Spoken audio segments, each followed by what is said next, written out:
Metro City, a well-known crime capital, has been ruled by violence and death for many years. A fact which the newly elected mayor and former street fighter Mike Hager plans to change. At the center of the problem is the huge gang known as Mad Gear.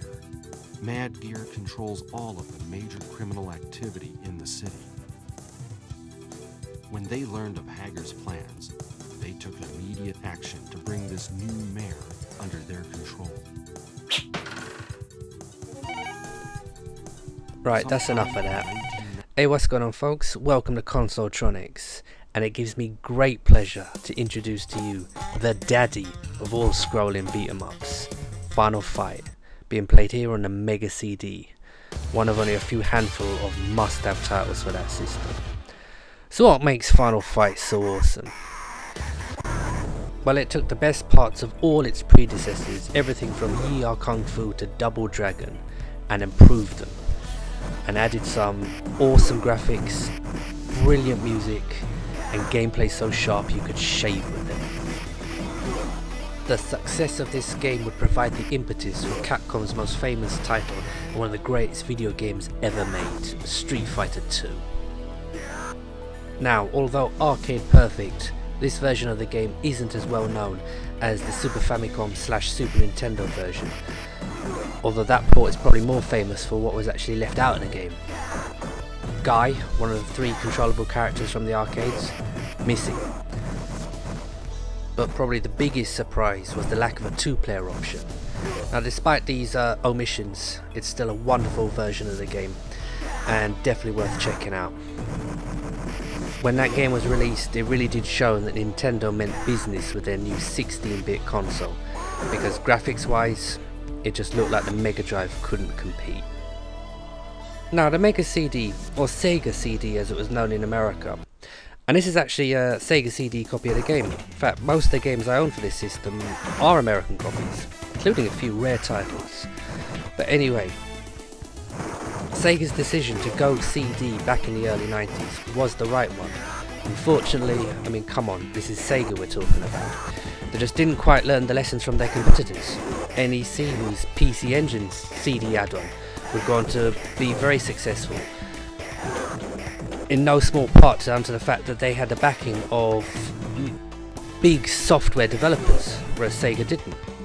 Also, Sega could have taken a leaf out of Nintendo's book and sold a system as cheap as possible, even at a loss, in order to make the money back off of the games. Now, I don't know about the rest of the world, but I remember seeing Mega CD when it was first launched with price tags somewhere around $269.99. Now that's a lot of money today, let alone back in the early 90s, and plus you needed a Mega Drive to use it. But probably the biggest thing that hurt this system was, I believe it was first launched in Japan in 91, with I think a 92 release in America. But we didn't see it here in the UK until the summer of 1993, and even then, it didn't have much of a lineup of games. So most people consider this machine to be a flop. It wasn't, it sold pretty well. But like I said, the price tag, the lack of quality titles, I mean, it had a lot of games, but most of them were average at best, and with quite a lot of those also seeing release on the Mega Drive. But anyway, that's enough talk about systems and price tags. As you can see right now, we're on the first boss.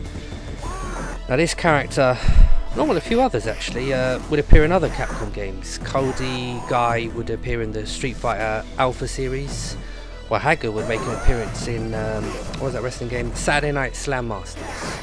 Yeah, that was a cool game. But anyway, old Thrasher here, despite whistling for his mates to come and help him, is about to get what's coming to him, and we're going to finish the first level. Now I'm going to end the video here, but before I do, I'll show you just a little bit of the second stage, as it is probably the most famous level from the game, taking place in the subway and later on inside the train carriage. Yeah, I love this genre of game, and I do miss it. Probably what I miss most from the 16-bit era games like this: Streets of Rage, the Rushing Beat series, and many, many others. But anyway, my name's Gray. You've been watching Consoletronics. Just a quick look at arcade classic being played here on the Mega CD. Underrated system? I think so. But anyway guys, thanks for watching.